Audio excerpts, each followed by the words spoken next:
Hello dear students, एक problem है जिसमें there is a cubical cavity. ये क्यूबिकल कैविटी है inside a sphere, conducting sphere. Point charge q is placed at centre of cube. Point charge q is placed at centre of cube and another charge small q is placed at a distance l greater than r। और sphere को हमने क्या कर दिया है, अर्थ कर दिया है, ग्राउंड कर दिया है। हमसे पूछा गया है net charge on outer surface of conducting sphere. Outer surface पर कितना चार्ज आएगा ये हमसे पूछा गया है। और ये पूछा गया है कि इस कैविटी के अंदर potential at A point inside cavity. Cavity के अंदर अगर आप यहाँ पर कोई भी पॉइंट कंसीडर करें तो यहाँ पर जो पोटेंशियल होगा उसका साइन पूछा गया है, वो जीरो होगा या पॉजिटिव होगा या नेगेटिव होगा, या फिर हम इस इंफॉर्मेशन से नहीं बता सकते। तो ज़रा इसको ध्यान से देखिए, सिंपल सा प्रॉब्लम है। फंडामेंटल कॉन्सेप्ट्स अगर क्लियर हैं तो आराम से सॉल्व किया जा सकता है। सबसे पहली चीज़ ये देखें हम कि अगर इसको अर्थ कर दिया है तो पोटेंशियल स्फेयर का मिलाकर क्या होना चाहिए, ज़ीरो होना चाहिए। अब देखिए आपको क्या क्या पता है। आपको ये पता है कि इसके अंदर जो चार्ज आएगा ये -q आएगा, क्योंकि कैविटी के अंदर अगर कोई चार्ज प्लेस्ड हो और उसके इनर सरफेस पर जो चार्ज इंड्यूस होता है इनका एल्जेब्रिक सम ज़ीरो होना चाहिए।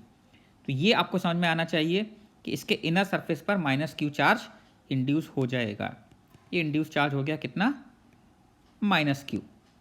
इस q और -q का इसके बाहर हर जगह इलेक्ट्रिक फील्ड भी जीरो होगा और पोटेंशियल भी जीरो होगा। q एंड -q का आउटसाइड कैविटी E भी जीरो एंड V भी जीरो, ये हम क्लियर समझ चुके हैं। अब मैं मान लेता हूं कि इसके आउटर सरफेस पर मान लीजिए कोई q डैश चार्ज इंड्यूस हो गया। इंड्यूस नहीं हुआ ये q dash charge, sorry, induce word तब होता है जबकि चार्ज का रीडिस्ट्रीब्यूशन हो। ये चार्ज q डैश फ्लो होके आ गया अर्थ से, क्योंकि अब ये आइसोलेटेड नहीं है, इसलिए अब इस पर टोटल चार्ज जितना पहले था उतना रहना ज़रूरी नहीं है। तो हमें ये नेट चार्ज q डैश निकालना है कि कितना होगा। ये हमसे पूछा गया है कि q डैश की वैल्यू क्या होगी। तो देखो बच्चों, मैंने आपको क्या बताया था कि q डैश चार्ज का डिस्ट्रीब्यूशन कैसा होगा। इस q डैश चार्ज का डिस्ट्रीब्यूशन नॉन यूनिफॉर्म होगा। क्यों नॉन यूनिफॉर्म होगा?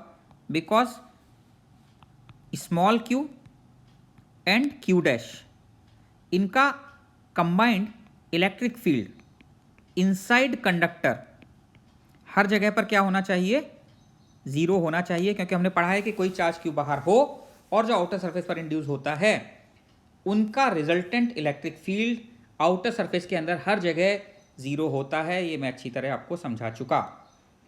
अब आपको ये भी बता चुका हूं मैं कि आप सेंटर सी पर पोटेंशियल लिख सकते हैं नॉन यूनिफॉर्म की वजह से भी, बाकी किसी पॉइंट पर नहीं लिख सकते। तो कंडक्टर का पोटेंशियल हर जगह पर जीरो होना है तो सेंटर का भी जीरो होना चाहिए। जीरो क्यों होना चाहिए? बिकॉज अर्थ कर रखा है। क्यू डैश की वजह से हम क्या पोटेंशियल लिख सकते हैं, के Q dash divided by capital R. Small Q की वजह से क्या लिख सकते हैं, के क्यू डिवाइडेड बाय एल। किसी और पॉइंट पर हम क्यू डैश की वजह से नहीं लिख पाते, केवल सेंटर पर लिख पाते, इसलिए सेंटर लिया हमने। और ये मिलाकर क्या होना चाहिए, जीरो होना चाहिए। इससे क्यू डैश की वैल्यू आपके पास कितनी आ जाती है, Q capital R by L with in negative sign.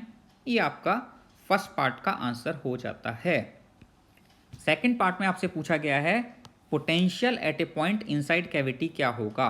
तो ज़रा इस चीज़ पे ध्यान दीजिए आप कि अगर मैंने यहाँ पर एक ऐसा सरफेस कंसीडर किया है, ये कैविटी है और इसके चारों तरफ आपका ये एक स्फेयर था, तो हम ये कह सकते हैं कि इस कैविटी के अंदर यहाँ पर चार्ज q था, यहाँ पर -q था, नॉन यूनिफॉर्म डिस्ट्रीब्यूशन हुआ होगा इस -q का भी। तो यहाँ से जो इलेक्ट्रिक फील्ड लाइंस होंगी, ये ऑब्वियस सी बात है कि इलेक्ट्रिक फील्ड लाइंस यहाँ से ओरिजिनेट होंगी और इधर कहीं जाकर टर्मिनेट हो रही होंगी। +q से ओरिजिनेट होती हैं, -q पर टर्मिनेट होती हैं।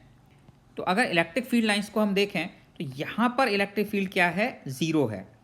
अगर मैं इनसाइड मूव करता हूँ, कहाँ पर, कैविटी के अंदर, moving inside cavity from surface. अगर हम moving inside cavity from surface हैं तो हम इलेक्ट्रिक फील्ड की डायरेक्शन में मूव कर रहे हैं या अपोजिट डायरेक्शन में मूव कर रहे हैं, ऐसे जा रहे हैं। तो we are moving opposite to electric field. और अपोजिट टू इलेक्ट्रिक फील्ड जाने में क्या होता है, इलेक्ट्रिक फील्ड की डायरेक्शन में पोटेंशियल डिक्रीज होता है और इलेक्ट्रिक फील्ड की अपोजिट डायरेक्शन में पोटेंशियल क्या होता है, इंक्रीज होता है। तो पोटेंशियल इंक्रीजेस, और कहां से इंक्रीज होना शुरू होगा, इंक्रीजेस फ्रॉम जीरो, क्योंकि सरफेस पर पोटेंशियल क्या है, सरफेस पर पोटेंशियल जीरो है। और यहां से अंदर चलते हैं अगर हम, तो अगर हम अंदर मूव करते हैं तो we are moving opposite to the direction of electric field, तो we are moving to higher potential. और अगर हायर पोटेंशियल की तरफ हम मूव कर रहे हैं तो बेसिकली अंदर हर जगह पर पोटेंशियल क्या होना चाहिए, so potential inside cavity should be positive, zero से बढ़ेगा, इंक्रीज होगा तो पॉजिटिव ही होना चाहिए। ये आपके बी पार्ट का आंसर आ जाता है। तो आपको इसके अंदर अगर पोटेंशियल का साइन देखना है तो इलेक्ट्रिक फील्ड लाइंस देख लीजिए, और इलेक्ट्रिक फील्ड लाइन से आपको ये आइडिया लग जाता है कि हम किधर मूव कर रहे हैं। आई होप आपको ये क्लियर हो गया होगा। ये क्वेश्चन भी बच्चों का जनरली डाउट रहता है, इसलिए मैंने इसको यहाँ डिस्कस कर लिया है। ओके।